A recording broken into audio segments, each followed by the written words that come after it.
अस्सलाम वालेकुम स्टूडेंट्स, उम्मीद करता हूँ आप सब खैरियत से होंगे। आज हमारे पास पांडास की लास्ट क्लास है, मींस पाइथन की आज हमारे पास लास्ट क्लास है। आज हम लोग अपना एक और जो प्रोजेक्ट है उस पे फोकस करते हैं कि किस तरह से हमारे पास सिनेरियो बेस्ड क्वेश्चंस आते हैं और फिर उसके अकॉर्डिंग जुपिटर नोटबुक का यूज़ करते हुए हम लोग अपना एक कंप्लीट प्रोजेक्ट मुकम्मल करते हैं। So let's move. Screen visible है आपके साथ?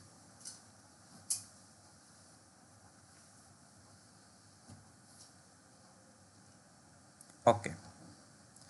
ओके, ये है हमारे पास फाइल जिसमें हम लोगों ने सबसे पहले हेडिंग दे दी है कि हम EDA exploratory data analysis perform कर रहे हैं और डेटा सेट हमारे पास कौन सा है या डेटा कौन सा है, तो वो फाइनेंस ट्रेंड्स का है। और कुछ इस तरह से हमारे पास क्वेश्चंस आते हैं। हमेशा सिनेरियो बेस्ड हमें क्वेश्चंस दिए जाते हैं कि जिसमें हमने इन क्वेश्चंस को अंडरस्टैंड करके इनमें से पैटर्न्स वगैरह फाइंड आउट करने होते हैं, इनकी आउटपुट डिस्प्ले करवानी होती है। विजुलाइज करके भी करवा सकते हैं और एक दो जो है वो हम लोग सेंटेंस में या फिर अपने डाटा को ही हम लोग विजुलाइज भी करवा सकते हैं। इसमें मेरे पास 5 तरह के यहाँ पे सिनेरियोज हैं जिसमें कहा गया है कि इन्वेस्टमेंट ऑप्शन कितनी पॉपुलर हुई और एवरेज इन्वेस्टमेंट म्यूचुअल फंड्स में क्या है। एवरेज का मतलब मीन जो हम लोग लेते हैं। फिर कितने कौन से सबसे ज़्यादा जेंडर ने जो है वो गोल्ड में इन्वेस्ट किया था। जेंडर्स दो तरह के, मेल और फीमेल, तो वो हम लोग देखेंगे।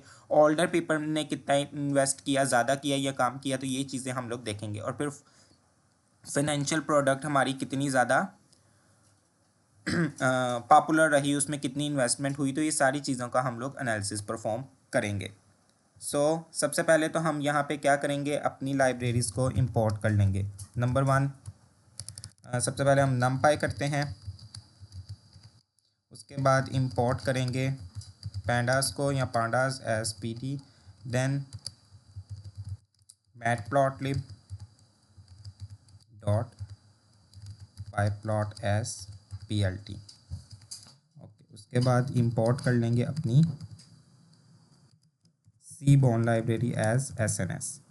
इन लाइब्रेरीज़ को इंपोर्ट करने के बाद यहाँ पे अब हम अपना डेटा ले लेंगे। मैंने यहाँ पे एक वेरिएबल नेम दे दिया, file PD dot read underscore CSV, क्योंकि मेरे पास CSV में फ़ाइल मौजूद है और फाइल का नेम मेरे पास क्या है,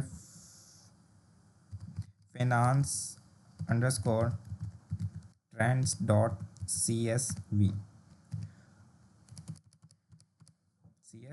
और इसमें मैं सिर्फ फाइल डॉट हेड ले लेता हूँ। हेड में मैं सिर्फ 15 रिकॉर्ड्स को विजुलाइज करवा लेता हूँ।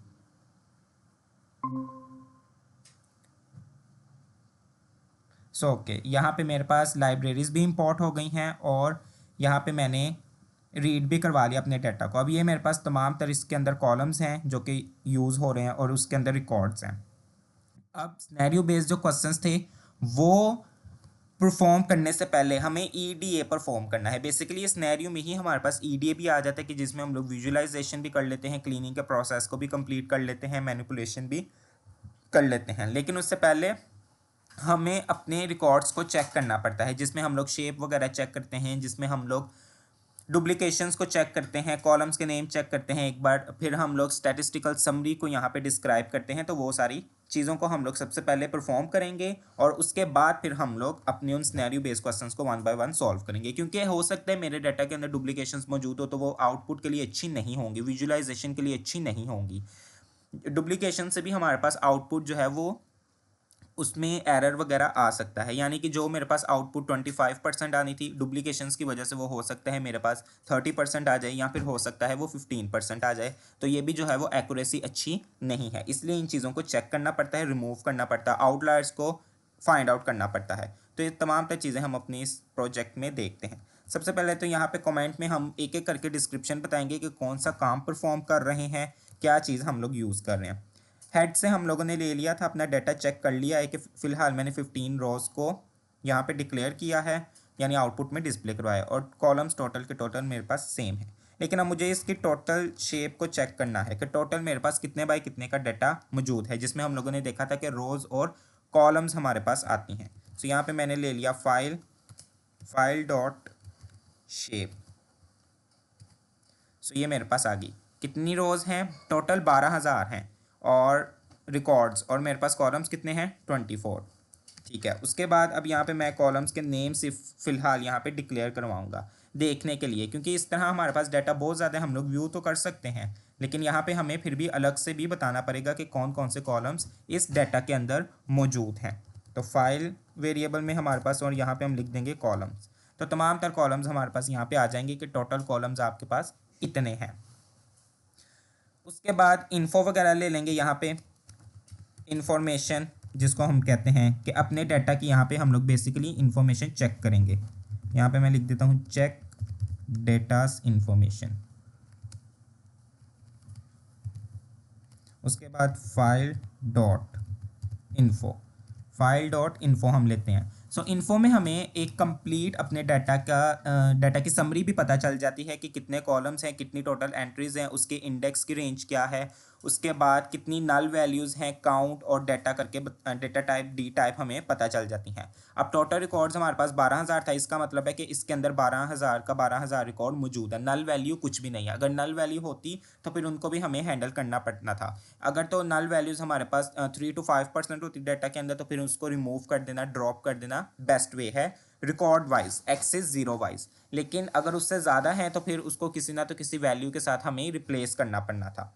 और नॉन नल का मतलब है कि इतने रिकॉर्ड्स आपके पास डाटा के अंदर नॉन नल है, मतलब नल नहीं है। तो इसका मतलब है 12,000 टोटल रिकॉर्ड है, तो उसके अंदर सारा का सारा रिकॉर्ड हमारे पास मौजूद है। और डी टाइप्स हमें वो डाटा की टाइप्स बता देता है। ऑब्जेक्ट है हमारे पास, इंटीजर है, ऑब्जेक्ट मीन्स कैटेगोरिकल है, इंटीजर है, फ्लोट है, तो ये हमारे पास इसकी डाटा टाइप्स आ जाती हैं। देन वो थोड़ा सा बताता भी है कि इस प्रोसेस को या इस फाइल ने आपकी मेमोरी की कितनी कैपेसिटी को यूज़ किया है। सो ये सारी चीज़ें हम लोग अप्लाई करते हैं। उसके बाद स्टैटिस्टिकल समरी के लिए हम लोग एक फंक्शन अपना यूज़ करते हैं डिस्क्राइब का, जिसमें वो मीन हमें बता देता है पहले से ही कि कितना मीन आपके पास इस डाटा के अंदर मौजूद है।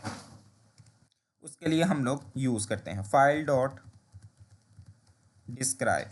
तो यहाँ पे अब मेरे पास आ गई, ये कॉलम नेम्स आ गए हैं, और हमेशा ये न्यूमेरिकल डाटा के ऊपर अप्लाई होगा एज वेल, जिस तरह आपको मैंने बताया है। तो काउंट करके उसने बता दिया टोटल कितने रिकॉर्ड्स हैं, तो वो ऑब्वियसली सबके ही सेम होंगे अगर नल वैल्यूज़ मौजूद नहीं होंगी।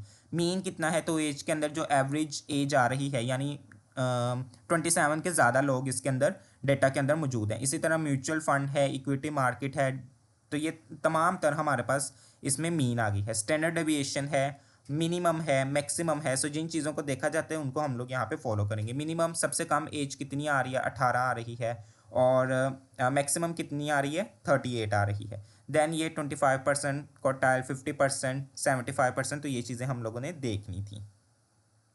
ओके, मीडियन हमारे पास बेसिकली होता है मिडल वैल्यू, जो 50% क्वार्टाइल पे हमारे पास आ जाती है। उसके बाद अब यहाँ पे हम लोग चेक करेंगे मिसिंग वैल्यूज़। वो तो हमें चलें ये इन्फो से पता चल गया कि मिसिंग वैल्यू नहीं है, तो फिर चेक कर भी सकते हैं यहाँ पे, और ना भी करें तो इट इज़ ओके। सो यहाँ पे हम कह देते हैं कि मिसिंग वैल्यूज़ को अब हम चेक करेंगे कि मेरे डाटा के अंदर, रिकॉर्ड्स के अंदर बेसिकली कितनी मिसिंग वैल्यूज़ मौजूद हैं। तो उसके लिए हम लोग इज़ नल या इज़ एन ए का यूज़ करते हैं। और डॉट सम में वो हमें टोटल बताएगा मिसिंग वैल्यूज़ कितनी मौजूद हैं किस कॉलम के अंदर। अगर हम डॉट सम नहीं यूज़ करेंगे तो फिर वो हमें ट्रू फॉल्स में दे देगा, जिसको अंडरस्टैंड करना आसान नहीं होगा। तो इसमें 0 0 आ गया, इसका मतलब है किसी भी तरह की इसके अंदर मिसिंग वैल्यू मौजूद नहीं है, यानी सब के सब रिकॉर्ड्स जो हैं वो क्या है हमारे पास, फुलफिल है, नल कोई भी नहीं है।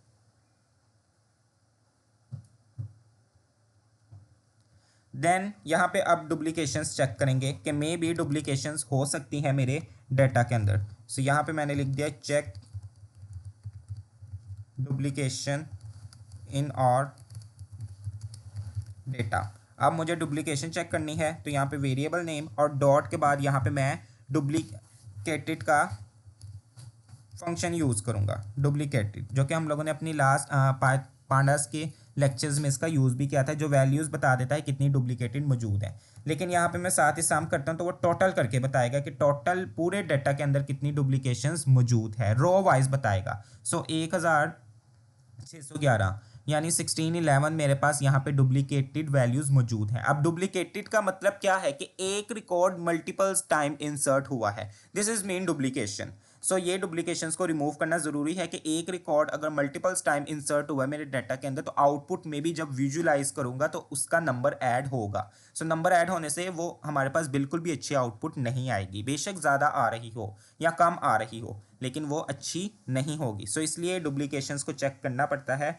और चेक करने के बाद फिर उसको रिमूव भी हमें करना होता है। उसके बाद यहाँ पे अब हम चेक कर लेते हैं कि यूनिक वैल्यूज़ कितनी है। यूनिक से मुराद है कि एक तरह की वैल्यूज़ मेरे पास एक ही बार यूज़ हुई है, हो सकता है 25 मल्टीपल्स टाइम रिपीट हुआ लेकिन वो एक मरतबा में मुझे देगा यूनिक वैल्यू। सो यहाँ पे फाइल डॉट यूनिक के लिए सबसे पहले तो हम यहाँ पे सिलेक्ट का यूज़ कर लेंगे, या फिर चलें नंबर ऑफ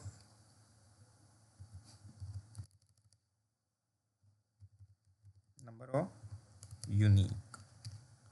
सो यहाँ पे अब यूनिक वैल्यूज़ उसने मुझे बता दी हैं कि जेंडर में कितनी है, दो तरह की है, जाहिर सी बात है मेल और फीमेल, लेकिन मेल मल्टीपल्स टाइम आ रहा है और फीमेल मल्टीपल्स टाइम आ रहा है, बट यूनिक वैल्यू दो ही है, एक मेल है और एक फीमेल है। इसी तरह एज यूनिक है, हो सकता है 17 जो है वो 12,000 का अगर रिकॉर्ड है तो 27 या 28 एजेड के लोग मेरे रिकॉर्ड के अंदर 5,000 हों, लेकिन यूनिक वैल्यू एक है, तो इसमें 21 जो है वो यूनिक वैल्यूज़ हैं। इसी तरह अप टू सोन मेरे पास यहाँ पे चल रही हैं। लेकिन अगर मुझे एक वक्त में स्पेसिफिक कॉलम्स की यहाँ पे यूनिक वैल्यूज़ चेक करनी है, फॉर एग्जांपल मुझे यहाँ पे सिर्फ यूनिक वैल्यूज़ चेक करनी है कैटेगोरिकल डाटा की, तो उसका क्या हमारे पास मेथड है वो हम लोग यूज़ कर लेते हैं चेक।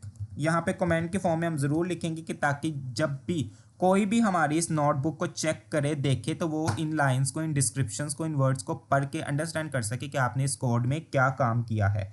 आपकी जो आउटपुट यहाँ पे डिक्लेयर हुई है वो आउटपुट आपकी क्या बताना चाह रही है। ये हमने अगर इस तरह से लाइंस लिखी होंगी तो रिक्रूटर को या किसी भी पर्सन को उसको देखना आसान करना, व्यू करना इजी हो जाएगा। ओके, यहाँ पे मैंने कहा फाइल डॉट, अब यहाँ पे हम ले लेंगे सिलेक्ट, क्योंकि मुझे डाटा टाइप सिलेक्ट करनी है। उसके लिए मैं यहाँ पे सिलेक्ट अंडरस्कोर डी टाइप्स का फंक्शन यूज़ करूँगा, डी टाइप्स। उसके बाद पैरेंथेसिस, और पैरेंथेसिस में अब मुझे इस बताना है कि कौन सी डाटा टाइप मुझे यहाँ पे लेनी है, तो उसके लिए हम यूज़ करेंगे इंक्लूड। और इंक्लूड में मैंने बता दिया क्योंकि कैटेगोरिकल डाटा टाइप हमारे पास कॉलम्स की क्या थी, ऑब्जेक्ट थी। वो मैंने यहाँ पे ले लिया और यहाँ पे नंबर ऑफ, ये एन यूनिक का मतलब है number of Unix, Unix values के नंबर्स। ये हमारे पास कैटेगोरिकल डाटास की, जिनमें कोई ना तो कोई मेरे पास क्या हैं, अल्फ़ाबेट्स आ रहे हैं, करेक्टर्स आ रहे हैं। इसी तरह अगर मुझे सिर्फ नंबर्स की चेक करनी है तो वो भी देख लेते हैं। यहाँ पे मैंने कह दिया न्यूमेरिकल कॉलम्स, और यहाँ पे डी टाइप मेरे पास क्या हो जाएंगी, नंबर्स। लेकिन ओके, ये हमारे पास जो है वो आ गई हैं नंबर्स वाले कॉलम्स की। एज में क्या थे हमारे पास, नंबर्स थे 1 2 3 4 5 6, म्यूचुअल फंड्स में भी, एफपीपीटी में भी, गवर्नमेंट, तो इनमें हमारे पास न्यूमेरिकल डाटा मौजूद था। इस तरह से हम लोग अलग अलग कॉलम वाइज भी, कैटेगोरिकल कॉलम्स के भी और न्यूमेरिकल कॉलम्स के भी हम लोग data types, unique values check कर सकते हैं। क्लियर। ये तमाम तर फंक्शंस हम लोग ईडीए परफॉर्म करने से पहले, बेसिकली ये ईडीए ही परफॉर्म हो रहा है। जो हमें स्नैरियो दिए गए हैं, स्नैरियो बेस्ड क्वेश्चंस दिए गए हैं, उनको हम सॉल्व तब तक नहीं करेंगे जब तक हम अपने डाटा की इंफॉर्मेशन ना गेट कर लें और हम उस डाटा को क्लीन ना कर लें। अब ये इन्फॉर्मेशन चेक करना ज़रूरी था। अब देखें डुप्लीकेशन मेरे पास वैल्यूज़ कितनी आ रही हैं, 1611। उसको रिमूव करना होगा, तो ये क्लीनिंग के प्रोसेस में ही हमारे पास इंक्लूड है।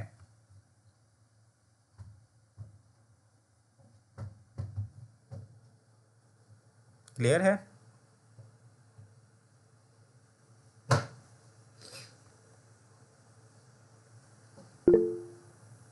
ओके, अब यहाँ पे हम लोग कोरिलेशन भी फाइंड आउट कर लेते हैं। कोरिलेशन हम लोगों ने पढ़ा था कि दो वेरिएबल्स के दरमियान रिलेशनशिप फाइंड आउट करने के लिए हम लोग कोरिलेशन फाइंड करते हैं। फाइल डॉट, उसके लिए हम लोग यूज़ करते हैं कोरिलेशन। यहाँ पे हमारे पास डाटा टाइप बतानी पड़ेगी, क्योंकि नंबर्स वाले कॉलम्स के दरमियान ही हम लोग रिलेशन फाइंड कर सकते हैं, इसलिए यहाँ पे हमें बतानी पड़ेगी। तो ओके, यहाँ पे मैं बता देता हूँ select underscore d types parenthesis, उसके बाद डॉट, और यहाँ पे इंक्लूड इक्वल नंबर। तो ये मेरे पास यहाँ पे अब कोरिलेशन आ गया। कोरिलेशन एज वाले कॉलम का एज के साथ ही कोरिलेशन, जाहिर सी बात है वो बिल्कुल परफेक्ट ही रहेगा। एज वाले का म्यूचुअल फंड्स के साथ, इक्विटी मार्केट, डेबेंचर्स के साथ, उसके बाद गवर्नमेंट, फिर फिक्स्ड डिपॉजिट्स, इनके साथ। और कोरिलेशन बताया हुआ है मैंने कि ज़ीरो से -1 से 1 के दरमियान, -1 to 1 के दरमियान ये डिटेक्ट किया जाता है। अगर तो नेगेटिव कोरिलेशन आ रहा है किसी भी कॉलम के दरमियान, जिस तरह एज और म्यूचुअल फंड के दरमियान नेगेटिव कोरिलेशन आ रहा है, इसका मतलब है वीक कोरिलेशन है, वीक रिलेशनशिप्स हैं इन दोनों के दरमियान, स्ट्रॉन्ग नहीं है। इसी तरह इक्विटी मार्केट और एज के दरमियान जो है वो पॉजिटिव आ रहा है, 0.22 पॉजिटिव है, यानी 1 के ज़्यादा पास तो नहीं है लेकिन पॉजिटिव कोरिलेशन है। सो दो तरह से हम कहते हैं, एक स्ट्रॉन्ग नेगेटिव और एक स्ट्रॉन्ग पॉजिटिव। स्ट्रॉन्ग पॉजिटिव तब कहेंगे जब 0.5 और अप टू सो ऑन 1 के पास पास होगा, तो फिर हम लोग पॉजिटिव स्ट्रॉन्ग रिलेशन कहेंगे। जिस तरह एज का एज के साथ पूरा 1 का रिलेशन है, यानी कि बिल्कुल बहुत ज़्यादा स्ट्रॉन्ग रिलेशन है, क्योंकि वो दोनों कॉलम सेम ही है। सो इस तरह से हम लोग रिलेशंस फाइंड आउट करते हैं, और इनको हम लोग विजुलाइज भी करवा सकते हैं, तो वो काम भी हम लोग देखेंगे। अब जो नेक्स्ट मेन चीज़, सारी चीज़ें हम लोगों ने देख ली हैं कि मिसिंग वैल्यू भी कोई नहीं है, सिर्फ डुप्लीकेटेड वैल्यूज़ हैं, उनको भी हम लोग ड्रॉप करेंगे। और यहाँ पे मज़ीद हमारे पास कोई ऐसी ज़्यादा वैल्यूज़ नहीं है। यहाँ पे अब बॉक्स प्लॉट हम लोग आउटलायर्स को डिटेक्ट करते हैं।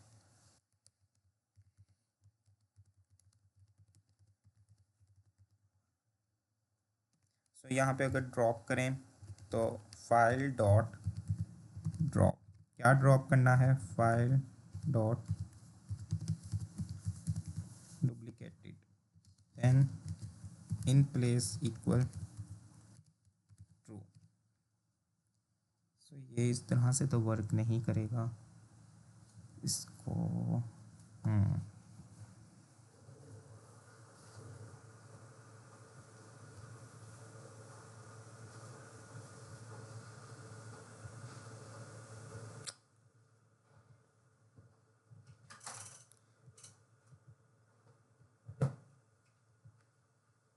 चलें इसको हम ज़रा बाद में देखते हैं।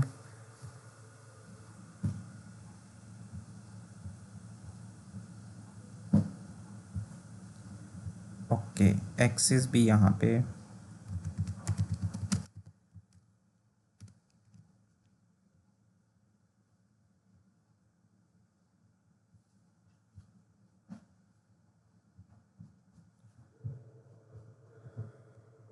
चलिए हम अब आउटलायर्स को फाइंड करते हैं।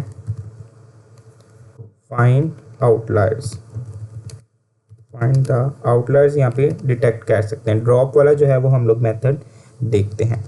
यहाँ पे मुझे चूँकि विजुलाइज करवाना है, विजुलाइज करके हम लोग पहले चेक कर लेते हैं। यहाँ पे मैंने यूज़ कर लिया बॉक्स प्लॉट, उसके बाद बॉक्स प्लॉट या फिर यहाँ पे चलें प्लॉट काइंड इक्वल, काइंड में हम बता देते हैं बॉक्स। देखते हैं कि वो यहाँ पे एक और हम लोग आर्ग्यूमेंट पास कर सकते हैं, that is sine fix size के, जो मेरे पास आउटपुट में ग्राफ आएगा उसका साइज़ कितना होना चाहिए। सो मैंने यहाँ पे कह दिया 12:6 का, बल्कि 10:6 का होना चाहिए। और अब यहाँ पे मैंने कह दिया plt डॉट शो। तो ये देखें यहाँ पे मेरे पास हर कॉलम के न्यूमेरिकल कॉलम्स की यहाँ पे मेरे पास एक ही बार में बॉक्स प्लॉट आ गए हैं, आउटलायर्स डिटेक्ट हो गए हैं। इसलिए मैंने यहाँ पे SNS डॉट बॉक्स प्लॉट नहीं लिखा, फिर मुझे एक स्पेसिफिक कॉलम यहाँ पे देना पड़ना था, लेकिन मुझे चूंकि सब न्यूमेरिकल्स कॉलम्स के अंदर से चाहिए आउटलायर्स को डिटेक्ट करना है, इसलिए मैंने यहाँ पे अपने डेटा का नेम, जिसमें मेरे पास डेटा फ्रेम स्टोर है, फाइल और डॉट प्लॉट लिखा, फिर काइंड में मैंने बता दिया किस किस्म का चाहिए मुझे विजुअलाइजेशन, तो बॉक्स प्लॉट, और यहाँ पे मैंने साइज़ बता दिया, ये जो फिगर का साइज़ है वो मैंने यहाँ पे बता दिया कि 10/6 का होना चाहिए। सो ये देखें यहाँ पे एज में हमारे पास किसी भी तरह की आउटलायर मौजूद नहीं है, क्योंकि यहाँ पे कोई भी डॉटेड फॉर्म नहीं नज़र आ रही। लेकिन ये जो म्यूचुअल फंड में ये डॉटेड जो नज़र आ रहे हैं, इसका मतलब है कि इसमें आउटलायर मौजूद है, यानी कि 50% से अपवर्ड हो सकती है या 70% से अपवर्ड हमारे पास ये आउटलायर्स मौजूद है। सो इनको रिमूव करना ज़रूरी है। आउटलायर्स मैंने आपको बताया कि ऐसी वैल्यू जो मेरे डाटा के अंदर परसेंटाइल से बहुत ज़्यादा आ रही हो, 25 या फिर 5% से बहुत कम हो, और 25 75 या 85 से बहुत ज़्यादा हो। जिसकी एग्जांपल हम लोगों ने देखी थी कि एम्प्लॉयज़ का रिकॉर्ड हमारे पास मौजूद था, जिसमें मैक्सिमम सैलरीज जो है वो 1 लाख के नीचे नीचे एम्प्लॉयज़ की थी, लेकिन एक ऐसा एम्प्लॉय था जिसकी 3.5 लाख सैलरी थी। तो वो 3.5 लाख सैलरी क्यों आई, जबकि बाकी सब एम्प्लॉयज़ की मिलाकर देखी जाए तो 1 लाख से कम कम थी, तो वो हमारे पास आउटलायर थी। सो इसी तरह इसमें से भी हम लोग आउटलायर्स को डिटेक्ट करते हैं और फिर अपनी उन आउटलायर्स को हम लोग रिमूव करेंगे।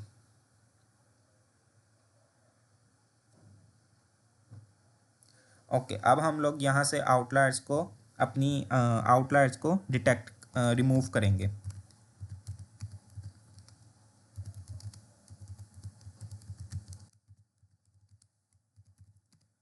सो यहाँ पे हम लोग ने एक कॉन्सेप्ट जो पढ़ा था IQR का, IQR इंटरक्वार्टाइल के लिए, इंटरक्वार्टाइल हम लोग यूज़ करते हैं अपनी आउटलायर्स को रिमूव करने के लिए। सो यहाँ पे आउटलायर्स डिटेक्ट भी कर लेते हैं और रिमूव भी कर लेते हैं। अच्छा, डिटेक्ट हम लोग ने डिटेक्ट तो चले कर लिया है, रिमूव करते हैं अपनी आउटलायर्स को। यहाँ पे मैंने एक और यहाँ पे मैंने फाइल अंडरस्कोर क्लीन नाम का एक वेरिएबल ले लिया, जिसमें मुझे फिर आउटलायर्स रिमूव करने के बाद स्टोर करवाना है। और यहाँ पे मैंने अपने डाटा को कॉपी कर लिया, क्योंकि मैं नहीं चाह रहा कि फ़िलहाल मेरे ओरिजिनल डाटा में से भी वैल्यूज़ जो हैं वो क्या हों, चेंज हो। सो इसलिए यहाँ पे मैंने डाटा को कॉपी कर लिया। डॉट कॉपी का मतलब है कि जो फाइल जिसमें मेरा ओरिजिनल डाटा ये मौजूद था, ये वाला फाइल्स वाले वेरिएबल में, अब वो सारा का सारा मैंने कॉपी करके किस में स्टोर साथ करवा दिया है, एक और वेरिएबल में।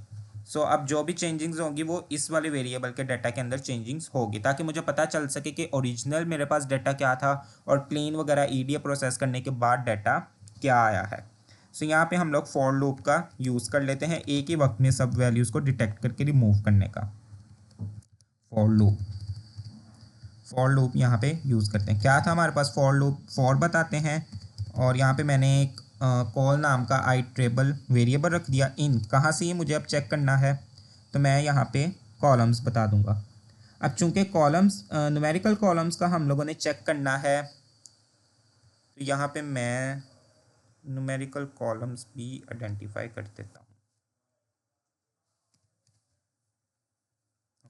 यहाँ पे मैंने एक न्यूमेरिकल कॉल्स नाम का एक वेरिएबल ले लिया, जिसमें मेरे पास फाइल्स के डाटा में से मैंने सेलेक्ट कर ली डी टाइप्स, जो कौन सी हों, मेरे पास डी टाइप सिर्फ और सिर्फ नंबर्स वाली हों।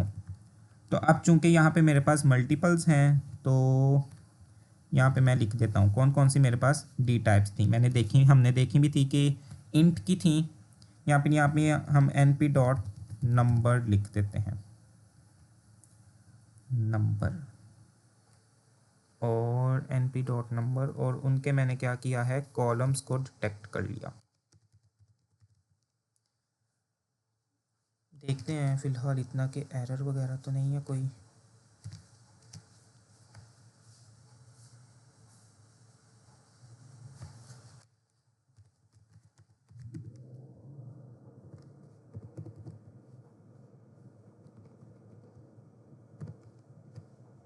ओके, कोई फ़िलहाल एरर तो नहीं आ रहा। चले देखते हैं इसको। मैंने यहाँ पे, ये मेरे पास आ गया।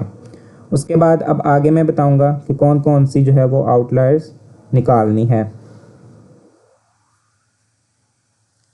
तो अब यहाँ पे हम Q1 निकालेंगे। Q1 हमारे पास क्या होती है, 25% क्वार्टाइल, लोअर क्वार्टाइल जो होती है। तो अब यहाँ पे मेरे पास क्लीन डाटा के अंदर मैंने उसको स्टोर करवाना है। सो फाइल क्लीन डॉट, बल्कि यहाँ पे कॉल, क्योंकि ये जो कॉल एक एक करके जो नंबर्स का कॉलम आते जाएंगे वो उस पर इम्प्लीमेंट होते जाएंगे, इसलिए हमने यहाँ पे फॉर लूप यूज़ कर लिया। और क्वांटाइल्स का यहाँ पे हम लोग बिल्ट इन फंक्शन यूज़ करेंगे। अब 25% बताना है तो हम लोग 25% नहीं लिख सकते, बल्कि उसको किस में लिखेंगे, इस तरह नंबर्स में लिखेंगे। और उसके बाद Q3 बतानी है, उसको भी मैंने किस में स्टोर करवाना है वो बता दिया, किस किस कॉलम के ऊपर अप्लाई करना है वो 1 बाय 1 यहाँ पे आ जाएगा। और क्वांटाइल 0.75, क्योंकि अपर क्वार्टाइल हमारे पास 75% होती है। उसके बाद आई क्यू आर किस तरह से निकलेगा, Q3 माइनस Q1। यहाँ पे अब एक और लोअर लिमिट या लोअर बाउंड मैंने यहाँ पे डिटेक्ट कर लिया। क्या फॉर्मूला उसका, Q1 minus 1.5 multiply by IQR। और अपर यानी इन लिमिट से अगर ऊपर की कोई वैल्यूज़ मेरे न्यूमेरिक कॉलम्स के अंदर मौजूद होगी तो वो उसको क्या करेगा, रिमूव करता जाएगा। इसलिए ये फॉर्मूला हमने यहाँ पे पुट किया है, IQR। ओके, अब यहाँ पे फाइल अंडरस्कोर क्लीन को मैंने इक्वल रख दिया, file underscore clean, file underscore clean. अब एक एक करके मुझे इसमें से क्या करनी है, डिटेक्ट करनी है। सो यहाँ पे मैंने पहले लिख दिया फाइल अंडरस्कोर क्लीन में जोन सा भी कॉलम आता जाएगा वो अगर ग्रेटर देन या इक्वल होगा लोअर लिमिट के, तो उसको क्या करना है, डिटेक्ट कर लेना है। अब यहाँ पे एंड लगाया है। एंड क्यों लगाया, क्योंकि मेरे पास यहाँ पे दो एक्सप्रेशंस हैं, एक लोअर लिमिट के लिए और एक अपर लिमिट के लिए। तो मैं दोनों की वैल्यूज़ को क्या करना चाह रहा हूँ, दोनों की कंडीशंस को क्या करना चाह रहा हूँ, ट्रू करना चाह रहा हूँ। कि अगर लोअर लिमिट से कम कोई वैल्यू मेरे डाटा के अंदर मौजूद होगी तो तुमने उसको डिटेक्ट कर लेना है, और अगर इससे मेरी अपर लिमिट से ज़्यादा होगी। अब अपर लिमिट मैंने क्या यहाँ पे पुट किया 75%, अगर 75% से कोई ज़्यादा की मेरे पास होगी आउटलायर से, तुमने उसको भी डिटेक्ट कर लेना है और आउटपुट में मुझे डिस्प्ले करवाना है। और ये मैंने कह दिया कि तुमने सिर्फ इन लिमिट्स तक की वैल्यूज़ को क्या करना है, अपने पास रखना है। लोअर लिमिट जितनी भी यहाँ पे बनी होगी उससे ज़्यादा की जो वैल्यू होगी और अपर लिमिट से जो कम की वैल्यूज़ होगी सिर्फ उसी को मेरे डाटा के अंदर स्टोर रखना है। और यहाँ पे अब हम प्रिंट करवा लेंगे फाइल डॉट क्लीन डॉट, यहाँ पे चलें रुकें, पहले इतना ही हम कर लेते हैं, फाइल डॉट क्लीन। ओके, अब यहाँ पे हम शेप ज़रा फाइंड आउट करते हैं। मैंने कहा प्रिंट ओरिजिनल डाटा की शेप क्या थी पहले,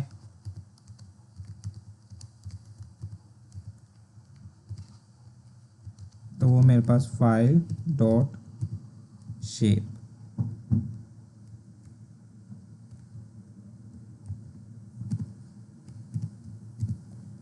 और यहाँ पे मेरे पास फाइल क्लीन की।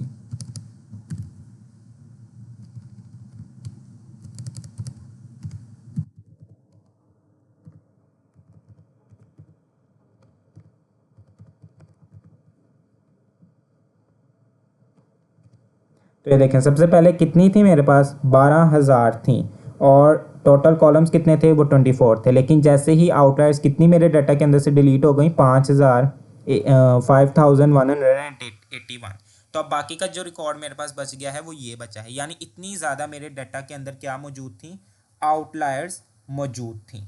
सो अब यहाँ पे मैंने बेसिकली कंपेयर भी कर लिया है कि ओरिजिनल डाटा कितना था और उसके अंदर से आउटलायर्स डिटेक्ट करने के बाद मेरे पास रिकॉर्ड कितने रह गए हैं। सो ये आउटलायर्स को डिटेक्ट करना अपने डाटा के अंदर से ज़रूरी होता है। क्लियर है, यहाँ तक सबका क्लियर है?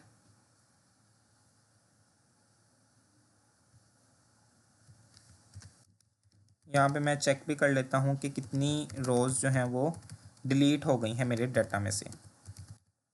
सो उसके लिए क्या यूज़ करेंगे, जो ओरिजिनल डाटा था जिस तरह फाइल के अंदर था, डॉट शेप, क्योंकि ज़ीरो एक्सिस है यानी कि रो वाइज के लिए हम लोग ज़ीरो का यूज़ करते हैं, उसको माइनस करना है मुझे फाइल अंडरस्कोर क्लीन में से, डॉट शेप, और इसकी भी ज़ीरो। तो ये देखें इतनी रोज़ मेरे पास मेरे डाटा में से डिलीट हो गई हैं 6819। सो ये हम लोग अपने आउटलायर्स को डिटेक्ट करने के लिए यूज़ करते हैं। क्लियर है?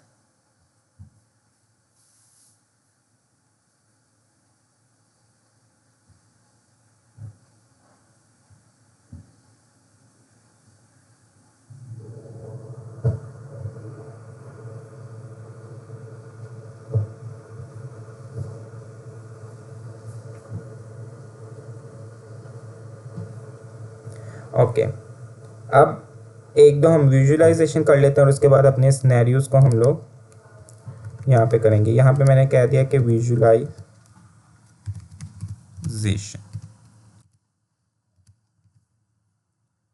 यहाँ पे मैं एक ही ग्राफ का यूज़ कर लेता हूँ, हिस्टोग्राम का यूज़ कर लेता हूँ। हिस्टोग्राम में मुझे एक तो पता भी चल जाएगा कि कितनी मैक्सिमम मेरे पास रिकॉर्ड्स जो हैं वो मौजूद हैं। सो इसमें मैंने यूज़ कर लिया फाइल अंडरस्कोर, बल्कि फ़ाइल क्योंकि ओरिजिनल डाटा में से मुझे फ़िलहाल करना है, डॉट हिस्ट यूज़ करते हैं हम लोग हिस्टोग्राम के लिए।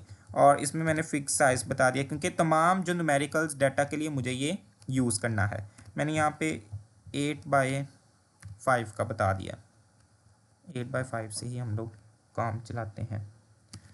और plt.show, तो ये देखें हर एक न्यूमेरिकल डाटा का हिस्टोग्राम आ गया है। एज की लिमिट कितनी हमारे पास जा रही है, ठीक है, 0 से स्टार्ट हुई है up to so on. Okay, so इस तरह से भी हमें पता चल जाता है कि मेरे डाटा के अंदर कितनी कंसिस्टेंसी मौजूद है, कॉन्टीन्यूस वैल्यूज़ मौजूद हैं या नहीं है। सो ये एज का ग्राफ है, ये हम लोग ग्राफ यूज़ करते हैं अपने न्यूमेरिकल डाटा, क्योंकि न्यूमेरिकल डाटा के ऊपर ही ग्राफ्स हम लोग अप्लाई करते हैं। सो ये हिस्ट का यूज़ करते हुए हम सिंपली क्या काम कर सकते हैं, अपने डाटा में से न्यूमेरिकल डाटा को विजुअलाइज कर सकते हैं। Is it clear?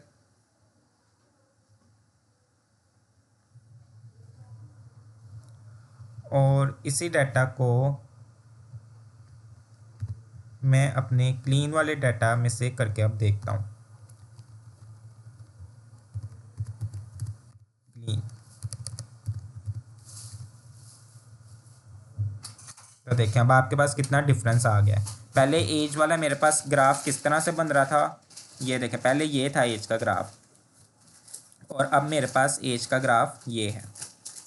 सो इसलिए क्लीन, हम लोगों ने जैसे ही आउटलायर्स को डिटेक्ट किया, उनको रिमूव किया, तो हमारे पास वैल्यूज़ भी जो हैं वो क्या हो गई हैं, चेंज हो गई हैं।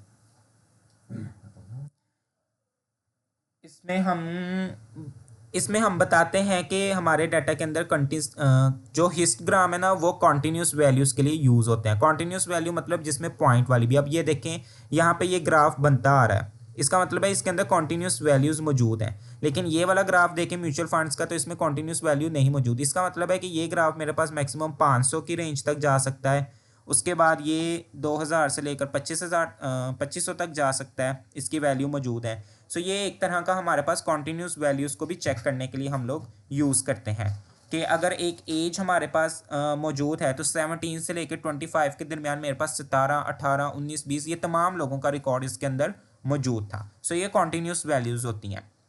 लेकिन अगर टूट के होंगी, 18 एज का मौजूद था, उसके बाद 18 के बाद 19, 20 का कोई भी नहीं था, 21 का भी नहीं था, 22 का था, तो फिर मेरे पास उस तरह से वो ग्राफ बनते जाएंगे। उनके अंदर जो बार्स हैं, जो लाइंस हैं, वो बिल्ट होती जाएंगी।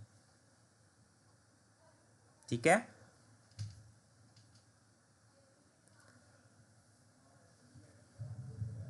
ओके। अब यहाँ पे रिलेशनशिप कोरिलेशन का भी हम लोग यहाँ पे ग्राफ फाइंड आउट कर लेते हैं। कोरिलेशन का, उसके लिए हम लोग एसएनएस का यूज़ करते हैं। SNS heat map, sorry dot heat map. और यहाँ पे मैंने क्लीन वाले डाटा का हम लोग करते हैं, डॉट क्लीन। अच्छा, अब यहाँ पे सबसे पहले तो डॉट सेलेक्ट बताना पड़ेगा, सेलेक्ट डी टाइप्स, क्योंकि यूज़ किस पे होता है, डी टाइप्स पे। और यहाँ पे मैंने np numpy, क्योंकि हमारे पास मल्टीपल्स नंबर्स मौजूद हैं। यहाँ पे ये दो क्यों लग, ओके। डॉट कोरिलेशन के लिए हम लोग CORR का यूज़ करते हैं। अब मुझे उसके अंदर अगर वैल्यूज़ यूज़ करनी है तो मैं एन नॉट इक्वल ट्रू कर दूंगा, जो मेरे पास -0 पॉइंट ये वाली वैल्यूज़ जो यूज़ हो रही होती हैं। अगर इंटरेक्टिव थोड़ा सा बनाना है तो उसके लिए हम लोग सी मैप का यूज़ करेंगे, और सी मैप में यहाँ पे मैं कह दूंगा कूल वॉर, और PLT डॉट टाइटल भी हम लोग यूज़ कर सकते हैं कि भाई टाइटल इसमें दे देना कोरिलेशन हीट मैप। उसके बाद PLT डॉट शो। ओके, यहाँ पे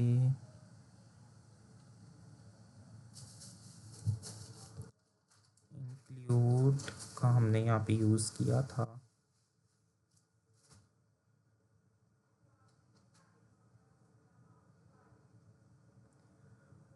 ओके, यहाँ पे ये यूज़ करनी है ब्रैकेट्स। ठीक है, ये देखें, ये अब इंटरेक्टिविटी थोड़ी सी इसमें आ गई है, इसलिए हमने यहाँ पे सी मैप एक आर्गुमेंट पास किया कि थोड़ा सा जो है ना वो इंटरेक्ट होना चाहिए ग्राफ। तो ये हमारे पास हीट मैप है। अब इसमें एज किन किन एज बाकी जो न्यूमेरिकल कॉलम्स हैं उनके साथ उसका रिलेशन कैसा है, तो ये आप देखते जाइएगा। यहाँ पे हमारे पास पॉजिटिव रिलेशन होगा, तो ये देखें वो नेगेटिव में जो वैल्यू नहीं होंगी इसका मतलब है वो पॉजिटिव रिलेशन होगा। तो उसके लिए हम लोग यूज़ करते हैं अपना ग्राफ, हीट मैप का ग्राफ। ओके, अब यहाँ पे हम अपने स्नैरियो पे आते हैं कि जो हमारे पास स्नैरियो थे अब उनको हम लोग सॉल्व करते हैं। Solve the scenario. तो यहाँ पे फर्स्ट स्नैरियो हमारे पास क्या था, उसको हम यहाँ पे ले लेते हैं कि फर्स्ट स्नैरियो हमारे पास ये था। अब इसमें कहा गया है मुझे कि क्या फाइंड आउट करना है, इन्वेस्टमेंट बतानी है कि कितनी जो है वो सबसे ज़्यादा पॉपुलर हुई। तो उसके लिए हम लोग हमेशा विजुलाइज ही करेंगे, क्योंकि विजुलाइज में आउटपुट हम लोग बिल्कुल एक्यूरेट दिखा सकते हैं। सो इसके लिए इन्वेस्टमेंट का यहाँ पे हमारे पास एक कॉलम होगा, यहाँ पे देख लेते हैं।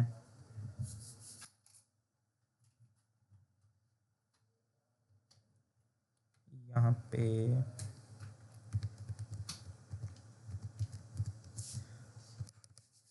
Clean dot columns. ओके, ये वाला इन्वेस्टमेंट का हमारे पास जो कॉलम है, क्योंकि यहाँ पे देखें विच इन्वेस्टमेंट, कौन सी इन्वेस्टमेंट, तो यहाँ पे अब हम लोग यूज़ करेंगे। चूंकि अब क्लीन आउटलायर्स को रिमूव करने के बाद वाले डाटा में से मुझे चेक करवानी है, सोर्स वेरिएबल को मैं यहाँ पे कॉल करूँगा। इसके अंदर कौन सा कॉलम है वो यहाँ पे मैं बताऊँगा, that is investment underscore avenues. अच्छा, अब टोटल इसमें हम लोग वैल्यूज़ को काउंट करेंगे, वैल्यूज़ काउंट। सो अब ये हो गई येस की कितनी है, तो वो हमारे पास यहाँ पे येस की ही आ रही हैं वैल्यूज़ काउंट। अब विजुलाइज इसको हम करवाएंगे। सो विजुलाइज के लिए इसी को यहाँ पे ओके कॉपी कर दिया, और यहाँ पे अब मैं यूज़ करूँगा डॉट प्लॉट। किस तरह का मुझे प्लॉट चाहिए वो मैं यहाँ पे बताऊँगा। सो यहाँ पे मैंने कह दिया कि मुझे बार प्लॉट चाहिए, जिसका मैं साइज़ भी बता दूँगा। फिक्स साइज़ मैंने कहा कि फिगर का साइज़ जो है वो 8 6 रख दो। उसके बाद कुछ और फॉर्मेलिटीज़ भी हम लोग यहाँ पे पुट कर लेंगे कि टाइटल क्या चाहिए, तो टाइटल भी हम यहाँ पे दे देंगे।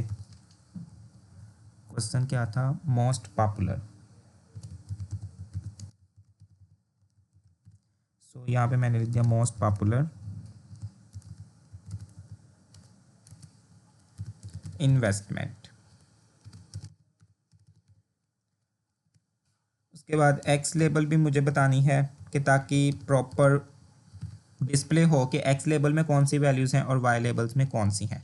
सो एक्स लेबल में मेरे पास इन्वेस्टमेंट टाइप आ जाएगी,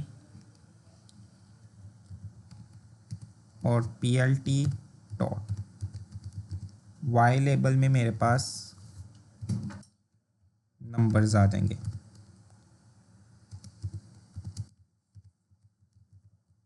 नंबर ऑफ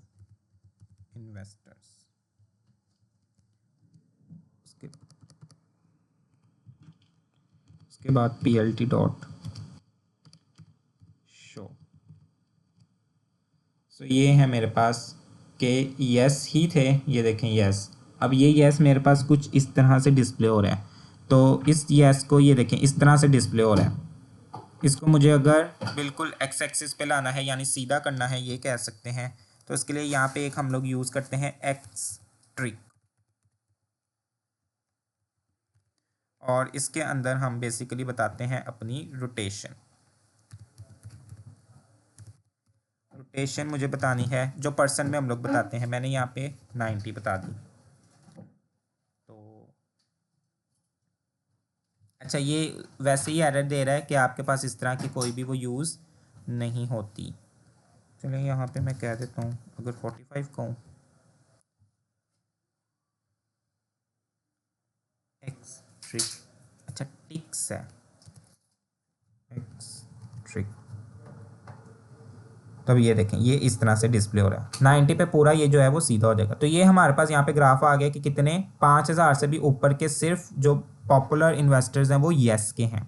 तो ये हमने अपना एक जो है वो इस तरह से सिनेरियो बेस अपना क्वेश्चन सॉल्व कर लिया है। ये जो प्रॉब्लम आई थी उसको सॉल्व कर लिया है कि विजुलाइज करके पता चल सकते हैं कि ठीक है 5000 से ज़्यादा के इन्वेस्टर्स हैं जिन्होंने इन्वेस्ट किया है फाइनेंशियली प्रोडक्ट्स के अंदर, चीज़ों के अंदर। क्लियर है तो मुझे जल्दी से कमेंट्स में बता दें। उसके बाद सेकंड सिनेरियो यहाँ पे हम ले लेंगे।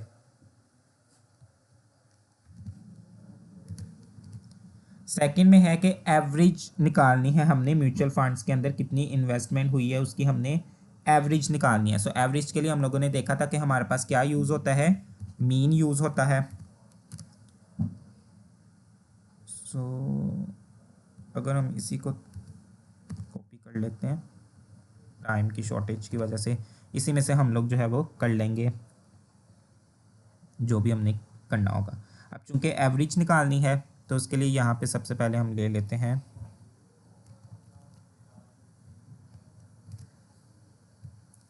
मीन निकाल देते हैं, क्योंकि मीन का भी मैंने आपको कहा कि मीन हम लोग यूज़ करते हैं एवरेज निकालने के लिए।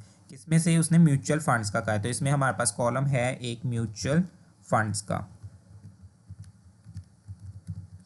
उसमें से मुझे क्या निकालनी है मीन। यहाँ से मीन मेरे पास निकल आएगा।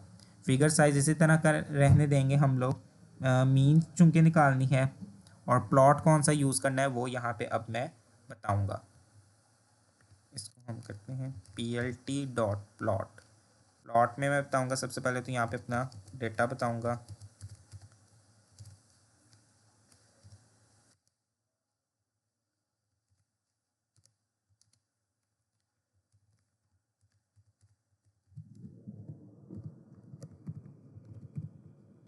म्यूचुअल फंड्स,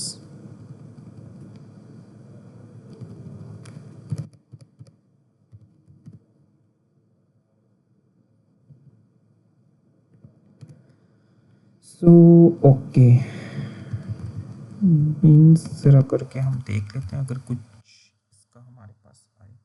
टाइटल में हम बता देंगे डिस्ट्रीब्यूशन, क्योंकि हिस्ट ये हमारे पास डिस्ट्रीब्यूशन के लिए यूज़ होते हैं। एवरेज बेसिकली बता रहे हैं तो यहाँ पे मैं डिस्ट्रीब्यूशन लिख दूँगा, distribution of mutual funds investment. अब एक्स एक्सिस में मुझे क्या चाहिए, म्यूचुअल फंड्स की वैल्यू चाहिए,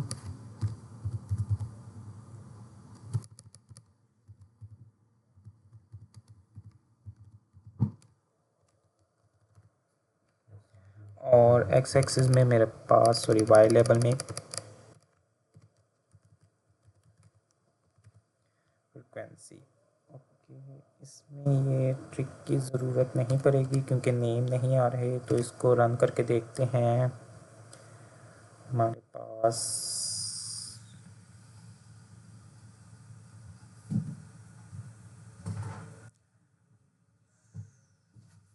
फिक्स साइज हमने बताया तो है, फिर भी एरर दे रहा है। अच्छा, हिस्ट मैप में हमारे पास फिग नहीं फिगर यूज़ होती है, चलिए अगर यहाँ पे फिगर करके देखें, इसको अलग लाइन पे ही करना पड़ेगा।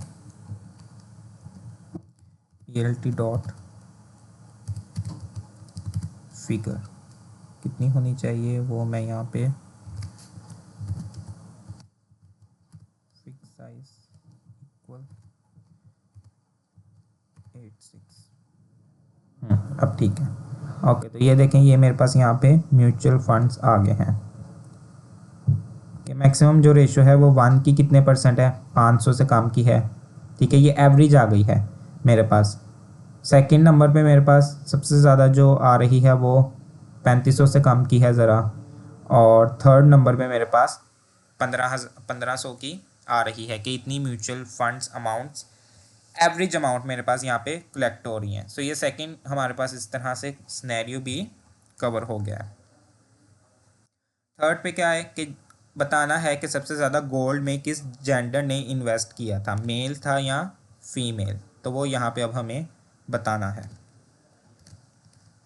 सो यहाँ पे एक एक करके यहाँ पे आप लोगों ने सिनेरियोज लिखने हैं कि जिससे पता चल सके कि अच्छा ये जो आपने यहाँ पे आउटपुट डिस्प्ले करवाई है वो इस चीज़ की आपने यहाँ पे डिस्प्ले करवाई है। सो फाइल क्लीन। अब हम लोगों ने एक मेथड पढ़ा था ग्रुप बाय, जो कि ग्रुप बाय क्या काम करता है, डिपार्टमेंट्स के अकॉर्डिंग हमें कि किस डिपार्टमेंट में टोटल कितने लोग मौजूद हैं, सैलरीज वाले कितने मौजूद हैं। सो इसी तरह जेंडर के भी हम यहाँ पे ग्रुप बाय का यूज़ करेंगे जो टोटल करके बताएगा कि जेंडर्स कितने हैं, मेल और फीमेल। और यहाँ पे गोल्ड का चूँकि हमारे पास कॉलम मौजूद है, यहाँ पे ये देखें गोल्ड, तो उसके अंदर कितने मेल्स थे और कितने फीमेल्स थे। तो ये देखें फीमेल्स कितने हैं, 6 है, और मेल्स कितने हैं वो भी 6 है, लेकिन 6.49 है। इसका मतलब है 6.0 से ज़्यादा मेल्स हैं हमारे पास। अब यहाँ पे क्लीन डॉट दोबारा से ग्रुप बाय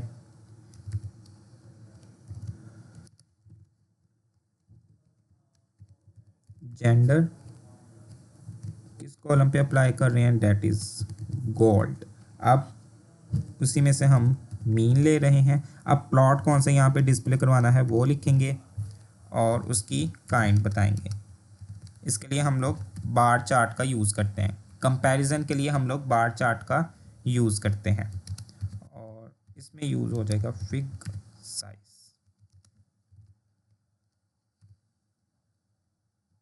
6/6।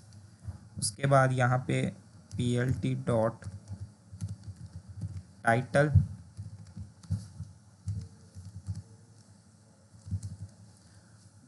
क्या था, मोर इन्वेस्ट, तो वही एक तरह की हमारे पास एवरेज आ गई, average investment in gold by gender. PLT dot x label में क्या होना चाहिए वो मैंने बता दिया कि जेंडर्स होने चाहिए, और PLT डॉट वाई लेबल्स में मेरे पास उनकी अमाउंट होनी चाहिए, तो मैंने बता दिया एवरेज इन्वेस्टमेंट कह दें, यहाँ पे अमाउंट कह दें,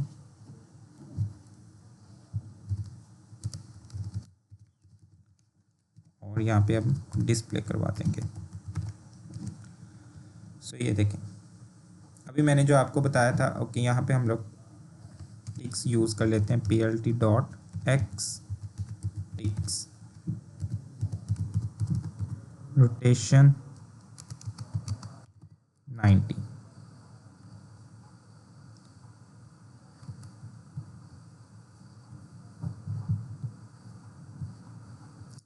सो 90 ये तो ये चलता ही नहीं है, 45 ही कर लेते हैं। तो ये देखें ये अब सही है। तो ये देखें मैंने अभी जो कि बताया था कि फ़ीमेल की टोटल 6 है, 6.0 मतलब 6 है, लेकिन मेल की ज़्यादा है, 6.49 थी, तो इसलिए मेल ने सबसे ज़्यादा इन्वेस्ट किया है गोल्ड के अंदर। Is it clear?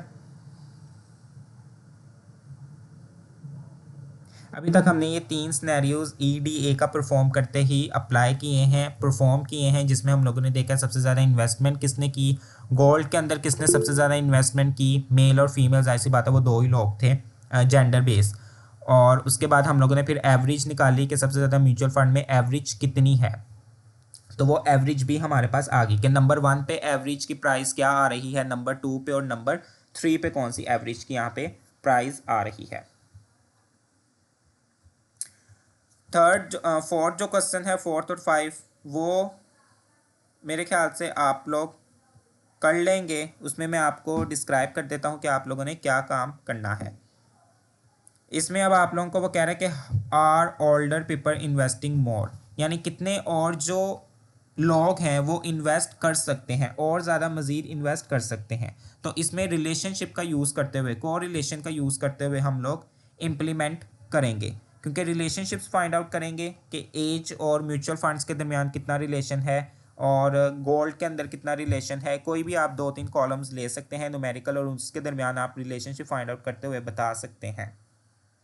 तो वो तो हम लोगों ने एक ऊपर हीट मैप जो यूज़ किया था उससे भी हम लोग देखकर बता सकते हैं कि अगर तो रिलेशन अच्छा होगा तो फिर इसका मतलब है और ज़्यादा लोग इसमें इन्वेस्टमेंट कर सकते हैं, अगर नहीं होगा तो फिर इन्वेस्टमेंट उसमें नहीं हो सकती। और लास्ट जो था वो हमारे पास क्या था कि financial product has highest overall investment, कितनी इन्वेस्टमेंट के बाद कौन सी प्रोडक्ट फाइनेंशियली बहुत ज़्यादा पॉपुलर हुई। तो इसमें हम लोग जो है वो टोटल इन्वेस्टमेंट का कंपैरिजन करेंगे। ये जो हमारे पास इसमें कॉलम्स नेम है, ये सारी इसमें इन्वेस्टमेंट की गई है। इक्विटी मार्केट में इन्वेस्टमेंट है, म्यूचुअल फंड्स कितने हैं आमतौर पर जो होते हैं यूज़ होते हैं, यहाँ पे यस यस यस ही है, और गवर्नमेंट बॉन्ड्स कितने थे जो बॉन्ड्स वगैरह हम लोग लेते हैं, तो उसमें बताई गई है इन्वेस्टमेंट कितने लोग करते हैं और कितने नहीं करते। सो यहाँ तक क्लियर है। ये होता है हमारे पास total EDA, exploratory data analysis.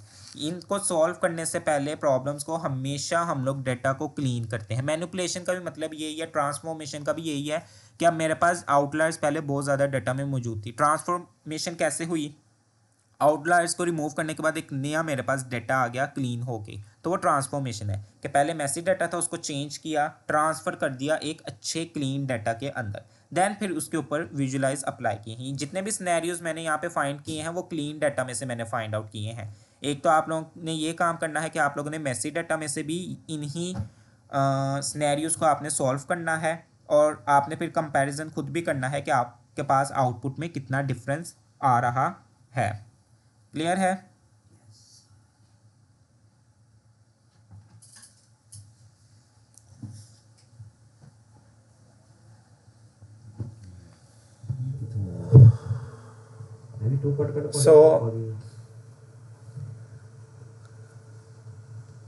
So I hope कि अब आप लोगों को क्लियर हुआ होगा कि जौन सी चीज़ें किन किन जिन टॉपिक्स को हम लोगों ने यूज़ किया था, गो थ्रू किया था, वो हम लोग यहाँ पे इम्प्लीमेंट कर रहे हैं। इसलिए उन चीज़ों को, जो मेथड्स हम लोगों ने लर्न किए हैं, फंक्शंस पढ़े हैं, उनको यहाँ पे यूज़ किया है।